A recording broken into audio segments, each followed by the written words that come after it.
এদিকে ব্রহ্মদেব ছুটতে ছুটতে, এদিকে শঙ্কর সতীর বিরহে কাতর। তবুও ব্রহ্মদেবের একান্ত প্রার্থনায় তিনি দক্ষরাজের শিরে ছাগের মুন্ড অর্থাৎ অজমুন্ড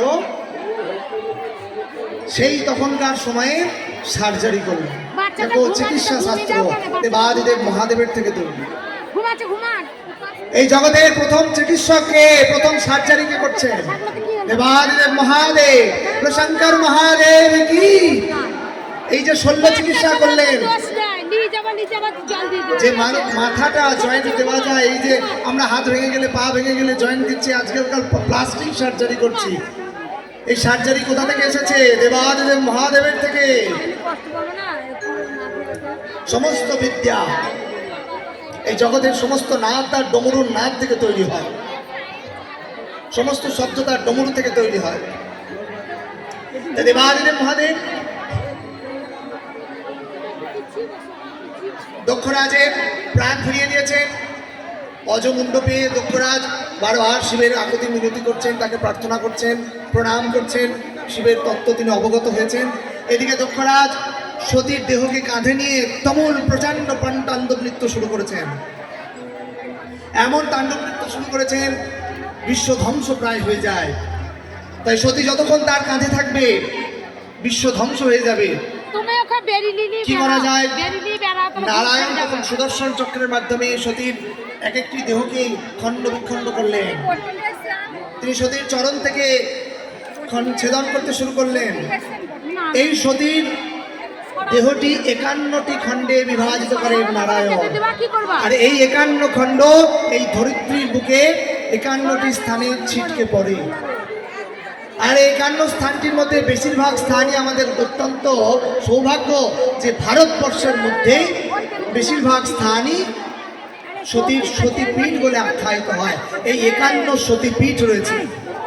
আর এই 51 সতীপীঠে সাক্ষাৎ মহাদেব এক এক স্থানে এক এক ভৈরব রূপে অবস্থান করেন। জগন্নাথের সাক্ষাৎ মা বিমলা রূপে অবস্থান করেন।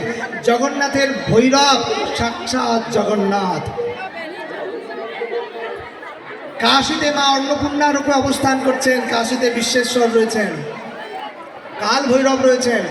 এক এক স্থানে দেবীকে রক্ষা করবার জন্য মহাদেবের ভৈরব স্বরূপ রয়েছে। আমরা দেবী ভাগবত শ্রবণ করলে দেবীর সেই সমস্ত কথা আরো বিস্তারে যাব। মার্কেন্ড পুরাণে দেবীর স্তব স্তুতি করছেন। ইয়া দেবী সর্বভূতেষু বুদ্ধিরূপেণ সংস্থিতা নমস্তস্मै নমস্তস্मै নমস্তস্मै নমো নমঃ ইত্যাদি ইত্যাদি চণ্ডীর বিভিন্ন শ্লোক, যা শুনলেই আমাদের মনকে হর্ষিত করে। দেখবেন মায়ের ঢাক, মায়ের পুজো হলেই কেমন যেন রোমাঞ্চকতা আসে। শক্তি তো, শক্তির পূজা যেখানেই হয় শক্তি সঞ্চারিত হয়, শক্তির ভাব সঞ্চারিত হয়। তো সেই দক্ষ যজ্ঞের সেখানে অবসান হয়। এরপরে দেবী হিমালয়ের ঘরে আবার জন্মগ্রহণ করেন। তিনি সেখানে পার্বতী হয়ে, পার্বতী রূপে জন্ম নিয়ে দেবাদিদেব শঙ্করকে তপস্যায় তুষ্ট করে আবার শঙ্করকে বিবাহ করেন। সেই শঙ্করের